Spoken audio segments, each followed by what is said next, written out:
আজ বৃহস্পতিবার সারা দেশে কমপ্লিট শাটডাউন ঘোষণা আন্দোলনকারীদের। সরকারি চাকরিতে কোটা সংস্কারের দাবিতে শান্তিপূর্ণ আন্দোলনে শিক্ষার্থীদের উপর হামলার প্রতিবাদে আজ বৃহস্পতিবার 18 জুলাই সারা দেশে কমপ্লিট শাটডাউন ঘোষণা করেছেন আন্দোলনকারীরা। গতকাল বুধবার 17 জুলাই সন্ধ্যা 7:55 বৈষম্য বিরোধী ছাত্র আন্দোলনের ফেসবুক পেজে একটি পোস্টের মাধ্যমে এই কর্মসূচি ঘোষণা করা হয়। ওই পোস্টে বলা হয়, কোটা সংস্কার আন্দোলনকারীদের উপর পুলিশ, বিজিবি, র্যাব, সোয়েটার, ন্যাক্কারজনক হামলা, খুনের প্রতিবাদ, খুনিদের বিচার, সন্ত্রাসমুক্ত ক্যাম্পাস নিশ্চিত ও এক দফা দাবিতে 18 জুলাই সারা দেশে কমপ্লিট শাটডাউন ঘোষণা করছি। সেখানে আরও বলা হয়, কর্মসূচি চলাকালে শুধু হাসপাতাল ও জরুরি সেবা ব্যতীত কোনো প্রতিষ্ঠানের দরজা খুলবে না।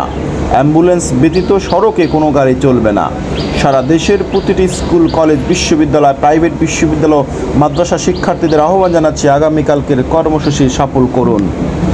বৈষম্য বিরোধী ছাত্র আন্দোলনের পোস্টে আরও বলা হয়, আপনাদের অভিভাবকদের বলছি, আমরা আপনাদেরই সন্তান, আমাদের পাশে দাঁড়ান, রক্ষা করুন। এই লড়াইটা শুধু ছাত্রদের নয়, দলমত নির্বিশেষে এদেশের আপামর জনসাধারণের। এদিকে কোটা সংস্কার আন্দোলন নিয়ে জাতির উদ্দেশ্যে ভাষণ দিয়েছেন প্রধানমন্ত্রী শেখ হাসিনা।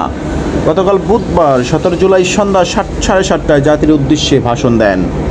ভাষণে প্রধানমন্ত্রী বলেন, আইনি প্রক্রিয়ার মাধ্যমে সমস্যা সমাধানের সুযোগ রয়েছে। এরপরও রাস্তায় আন্দোলনে নেমে দুষ্কৃতীদের সংঘাতের সুযোগ করে দিবেন না। সর্বোচ্চ আদালতের রায় আসা পর্যন্ত ধৈর্য ধরে অপেক্ষা করার সকলকে অনুরোধ জানাচ্ছি। আমার বিশ্বাস, আমাদের ছাত্র সমাজ উচ্চ আদালত থেকে ন্যায় বিচারই পাবে, তাদের হতাশ হতে হবে না।